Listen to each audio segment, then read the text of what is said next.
Hi, so this is Suyana, and I am doing the second chapter workbook companion contemplation video.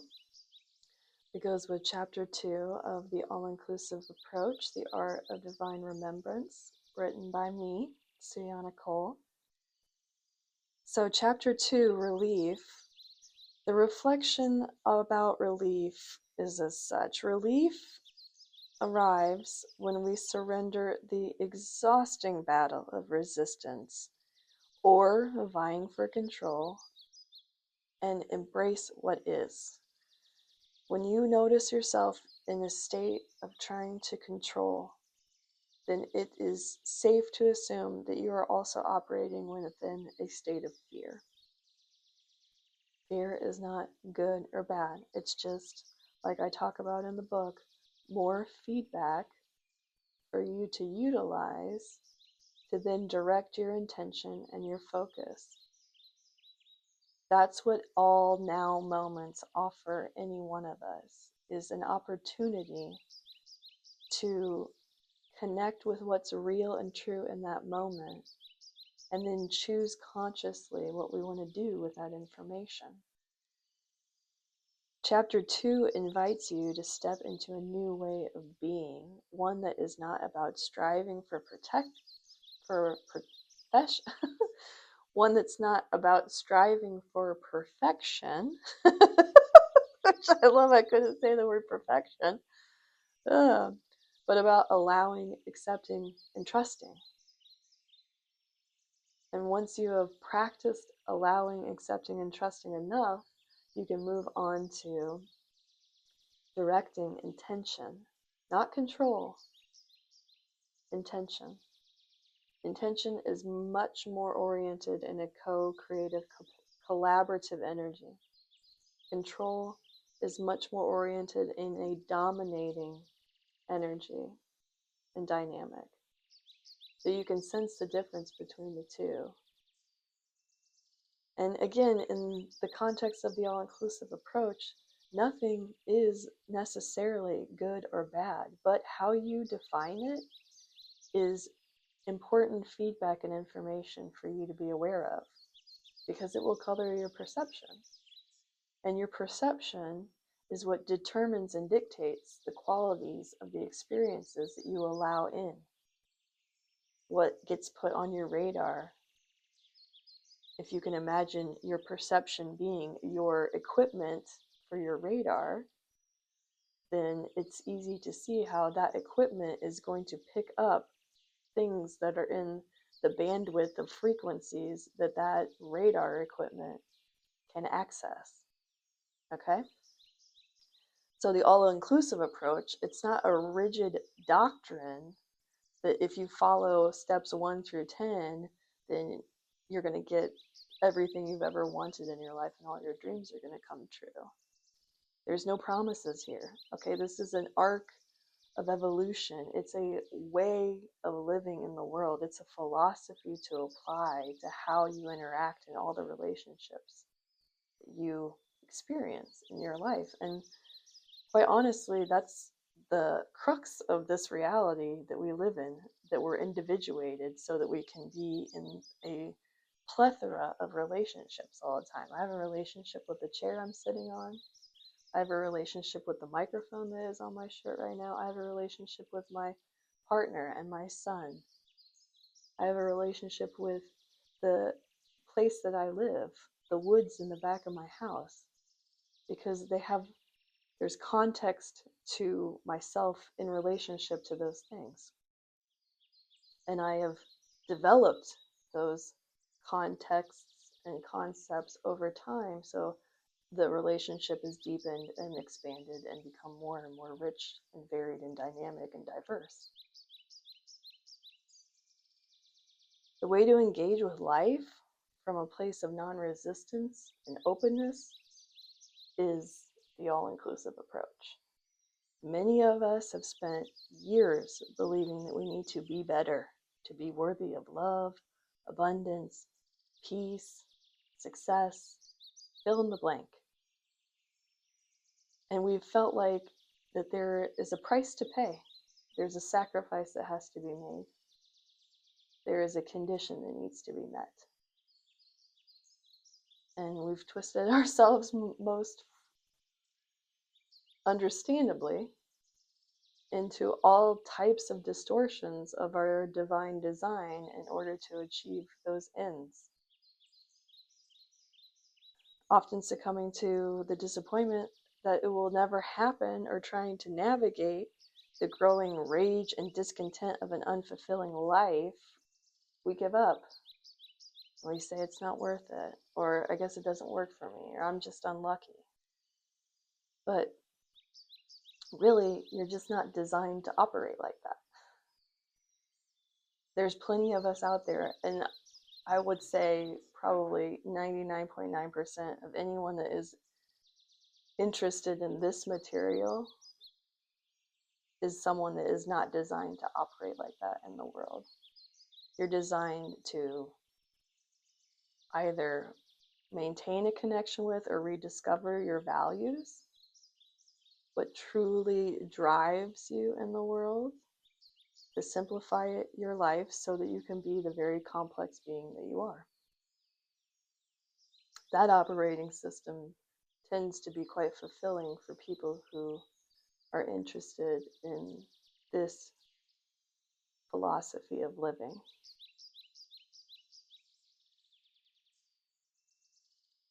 So I'm just going to read a little bit from the workbook for you. Many of us have spent years believing we need to be better to be worthy of love, abundance, or peace, often succumbing to the disappointment that it will never happen, or trying to navigate the growing rage and discontent of an unfulfilling life. Yet the truth is, we are already whole. The challenge lies in embracing this wholeness even when we feel imperfect. And this chapter reminds us that our ego and mind are not enemies, but essential aspects of our journey, bridges between our physical and spiritual selves. When we stop fighting against it, relief becomes the doorway to deeper transformation. So, and I love this because I am in my mid-40s, and I would consider my general age group to be bridges between these two paradigms, the one that is currently in a state of collapse and the one that is emerging. And we know how both of them operate, like, pretty well. You know, we remember what it was like to drink from a hose and have to run around outside until the sun went down and entertain ourselves. We were not passively entertained a lot growing up.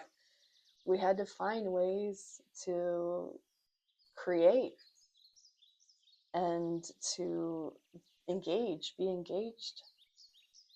And, you know, we knew a lot more about the environment that we were growing up in because we were interacting with it.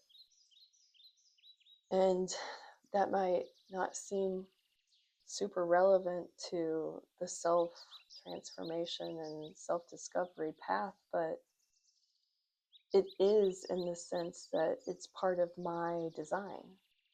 Living the way that I lived when I was younger and living the way that I live now is very much part of this divine order that exists in all things.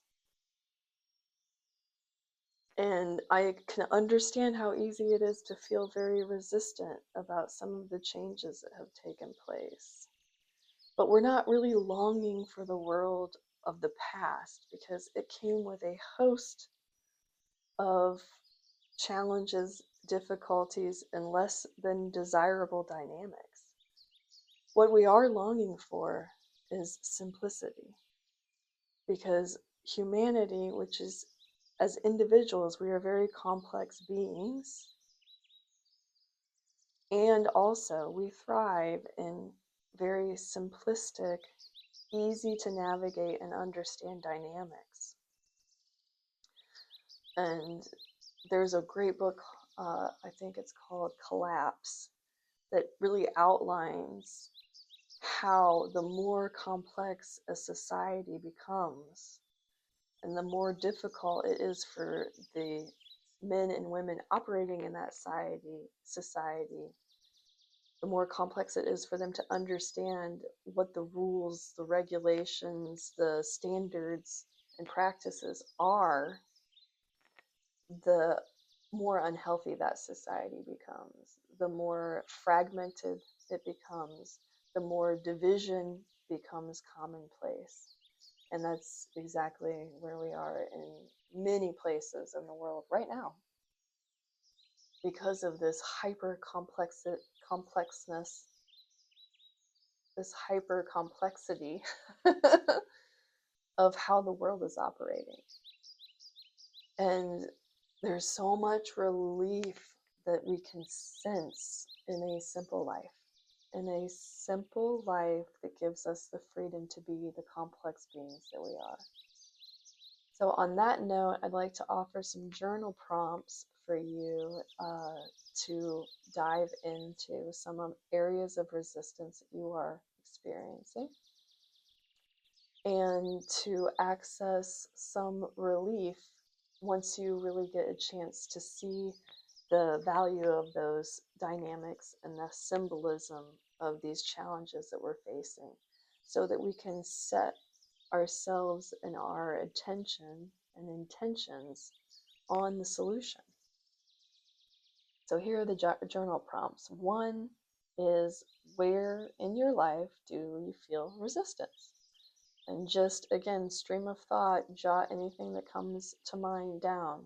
Really, let me stress this again, and I said it in the last video, really make every effort to not self-edit. The next question is, what are you trying to control and or force? What repetitive thoughts or beliefs leave you feeling lost, confused, disempowered, sad, angry, hopeless? This is really great. You can think of it as compost, you know? Nobody really wants to sit around a big pile of compost or, spread it on a piece of bread and eat it. But that beautifully decomposing mixture of elements is wonderfully nutritious to your garden, as long as you use it sparingly and know what you're doing a little bit, So discovering this information and feeling safe in it being part of your experience is liberating. It can really be liberating to be okay with what's true for you right now. Some other prompts you can dive into are, what emotions or patterns do you struggle to accept about yourself? Do you judge these emotions in others? If so, which ones? How does it feel to believe that you are already whole and complete? And you can journal about this, or you can just sit in stillness 5 or 10 minutes and let that question continuously re-emerge in your mind. How does it feel to believe that I am already whole and complete? And then listen and pay attention to the sensations and the experiences that arise when you're still and silent. How does it feel to believe that I am already whole and complete? When you're going back into your journal, I have a few other ones that I will touch on. All of this is available in the companion workbook for the book, The All-Inclusive Approach. So the few other ones are, in what ways have you sought safety instead of growth? How might shifting this perspective open new possibilities? It is evolutionary marvel of human beings that have survived the test of time, that we stick with what we know, you know? But in this world of continuous change and advancement, it can pose as an impediment to achieving the objectives and goals that you've set forth for yourself. So being aware of that is quite valuable. If you have no power to change the past, how can you apply what you've learned about your self-protection or depleting patterns to choose differently in the present? And again, I've said this before, but I'm going to say it again. All of your power exists in the present. So being able to identify patterns that have been operating prior to the present in the moment is giving you a lot of traction on shifting perspective. And it, in the beginning, kind of takes a lot of effort, to be honest with you. Shifting really deeply entrenched ideas and beliefs about how the world works and who you are and how you operate in the world and how you fit into the life that you're living, they are deeply ingrained in your neurological patterning. So it's like going back to the gym again after a really long break. It requires your attention and effort. You know, post-it notes on the walls and timers on your phones and reminders on the calendar to keep introducing that information of change into your present reality so that you can keep gaining traction and building a stronger new orientation point versus the one that is already very strong operating within you right now. Okay.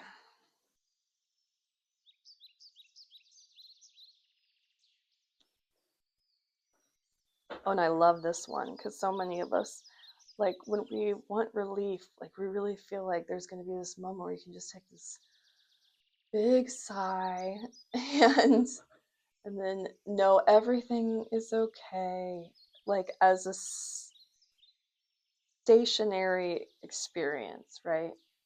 But we live in a dynamic reality, so I would love for you to contemplate and respond authentically to this question.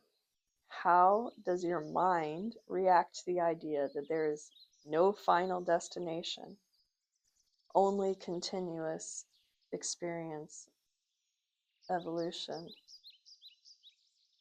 becoming, expansion?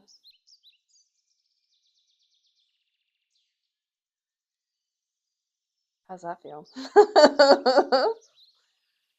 Okay, and some exercises that you can do to embrace relief through breath is find a quiet place and sit comfortably.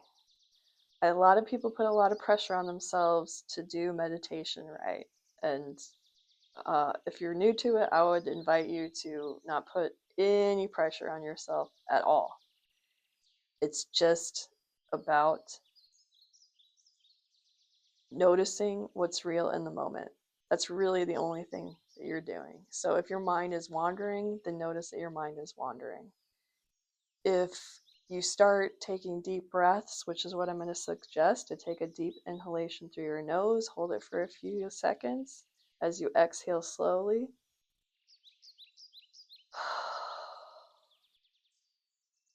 You can repeat the affirmation, I surrender, I trust, I allow, I'm open.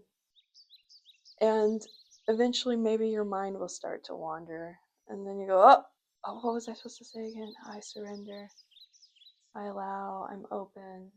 And then you find you're holding your breath. Oh, I'm holding my breath, I'm not doing it right. Let all of that go. The only objective is to be still for 5 to 10 minutes and let what's ever true arise within you. And then make a practice of reorienting your attention awareness back to the breath and back to the qualities you're affirming in that moment. That's the only practice. If you only touch on those practices, those habits, those behaviors, 10% of that 5 to 10 minutes, then that is a successful meditation. If it's only 1%, it's a successful meditation. It's not about sitting down in lotus position and reaching nirvana before the timer goes off. Even if you're trying to do that, it is going to be all the more elusive to you. So again, the practice is to find 5 to 10 moments where you can sit and be still, bring attention to your breath, affirm a few sentences or 1 or 2 word phrases. It can just be love. You can just affirm the word love. And then when your timer goes off, you can reflect. You can share your gratitude towards yourself for taking that time. And then you can move about your day. When you're finished, you can also journal about any insights or feelings or understandings that arose within you while you were doing this practice.